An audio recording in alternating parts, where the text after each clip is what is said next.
Le mot Bible vient du grec. Il veut dire les livres. C'est une vraie bibliothèque qui contient 73 livres. 46 pour l'Ancien Testament et 27 pour le Nouveau Testament. La Bible commence par la Genèse et se termine par l'Apocalypse. Ces livres sont très différents les uns des autres. Il y a des récits d'histoire, des poèmes, des prières, des textes de loi. Les livres de la Bible ont été écrits à des époques différentes. Les premiers textes remontent au temps des rois David et Salomon vers 1000 avant la naissance de Jésus-Christ, de notre Seigneur.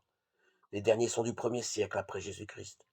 Mais la plupart du temps, ce que contiennent ces livres avaient d'abord été racontés de nombreuses fois et transmis oralement de père en fils.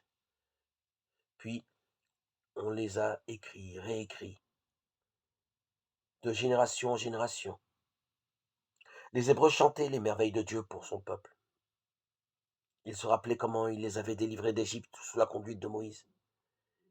Ils reconnaissaient en même temps que leur Dieu était le seul Dieu véritable, celui qui avait créé le ciel et la terre, et voulait faire alliance avec toutes les nations. Bien avant Jésus-Christ, en une période de troubles et de menaces, des prêtres du temple rappellent que Dieu est créateur. Ils mettent par écrit la foi du peuple de Dieu sur parchemin, les rouleaux saints appelés Torah, qui veut dire en hébreu enseignement. Ils annoncent aussi que Dieu n'abandonne pas son peuple, qui a été infidèle. Lui reste fidèle à son alliance.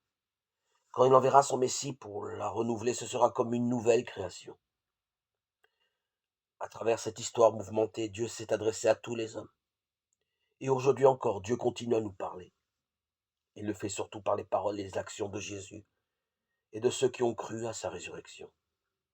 C'est pourquoi il est très important que nous commencions à connaître certains textes très importants de la Bible, les étudier, les méditer, pour rester en contact, en lien avec ce que le Seigneur attend de nous.